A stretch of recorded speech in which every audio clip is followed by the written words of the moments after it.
Gorilla হলো মাটিতে বসবাসকারী একটি বানর, যেটা মধ্য আফ্রিকাতে পাওয়া যায়। গরিলা মানুষের অনেক কাছের সম্পর্কের হয়। এদের ডিএনএ আমাদের মানুষের সাথে সবথেকে বেশি মিল খায়, কিন্তু মানুষের তুলনায় এরা অনেক বড় ও শক্তিশালী হয়। একটা পূর্ণবয়স্ক মানে সিলভার ব্যাক গরিলা 6 ফুট লম্বা আর ওজনে 200 কেজির মতো হয়। একটা ইয়াং গরিলার পিঠে সিলভার কালারের গায়ে লোম থাকার জন্য একে সিলভার ব্যাক গরিলা নাম দেওয়া হয়েছে।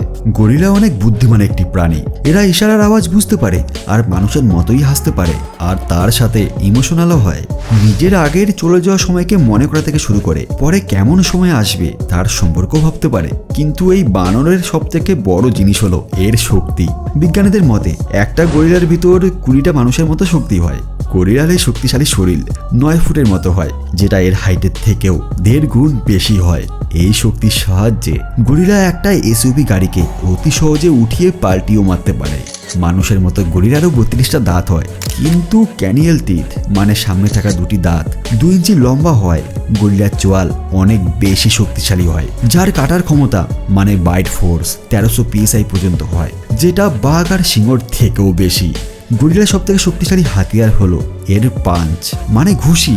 এর ঘুষিতে এত শক্তি থাকে যে কোনো মানুষের মাথাকে তার এক ঘুষিতে চুরমার করে দিতে পারে।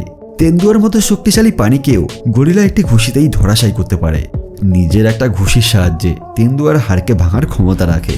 কোনো সাধারণ মানুষকে তো গরিলা তার এই শক্তিশালী হাতের সাহায্যে ধূলিকণার মতো হাওয়াতে উড়িয়ে ফেলতে পারে। নিজের বুকে নিজের হাত দিয়ে মারা গরিলার একটা বিশেষ পরিচয়। এইভাবে সে তার শত্রুকে সচেতন করে যে আমার থেকে দূরে থাকো, তা না হলে কিন্তু মারা যাবে ভাই।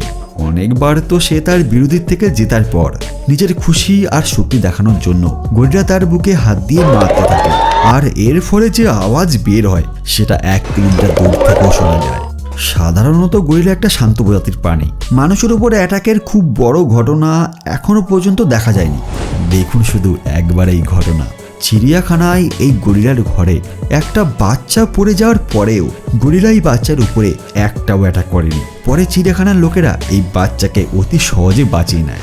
কিন্তু আরেকটি চিড়িয়াখানার ঘরে এই সেম ঘটনা ঘটেছিল, কিন্তু এখানে গরিলা বাচ্চাটিকে ধরে নেয় আর বাচ্চাটিকে টেনে নিয়ে যেতে থাকে। বাচ্চাটির প্রাণ বাঁচানোর জন্য চিড়িয়াখানার প্রশাসন গরিলাটিকে গুলি করে মেরে দেয়, আর এই সুন্দর গরিলাটির একটি বেদনাদায়ক মৃত্যু হয়ে যায়।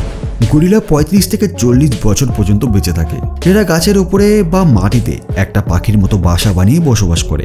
স্ত্রী গরিলা 10 বছর বয়সে প্রথমবার মা হয়, আর এরা অনেক ভালো মা হয় যারা মানুষের মতো নিজের বাচ্চাকে পালন করে। এদের বাচ্চা প্রায় 5 বছর বয়স পর্যন্ত তার মায়ের সাথেই থাকে। তারপর তারা নিজের জন্য একটা আলাদা ঘর বানিয়ে নেয়। খাবারের দিক থেকে গরিলা পুরোপুরিভাবে শাকাহারী হয়। এদের খাবারের মধ্যে ফল, গাছের শাখা, লতাপাতা এইসব থাকে। আজকের দিনে গরিলা সংকটময় প্রাণীদের তালিকার মধ্যে একটি। ভারতে পোলো নামে একটি গরিলা মেসুর চিড়িয়াখানার ঘরে ছিল, যার মৃত্যু 2014 সালে হয়ে যায়।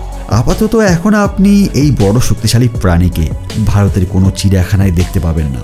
সিনেমাতে গরিলাকে অনেক ফেমাস একটি ক্যারেক্টারে দেখানো হয়। কিংকং, টার্জেন, প্ল্যানেট অফ এপসের মতো অনেক সিনেমাতে গরিলার গুরুত্বপূর্ণ ভূমিকা ছিল।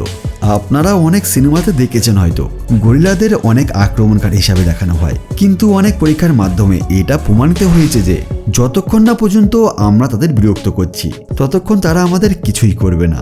তারা অনেক শান্ত হয়ে থাকে, কিন্তু যখন তাদের বিরক্ত করা হয় তখন তারা কিছুটা আক্রমণকারী হয়ে যায়। সিনেমাতে তাদের যেরকম দেখানো হয়েছে তারা এমন কখনো হয় না, এই জন্য তাদের জেন্টাল জায়ান্টও বলা হয়ে থাকে।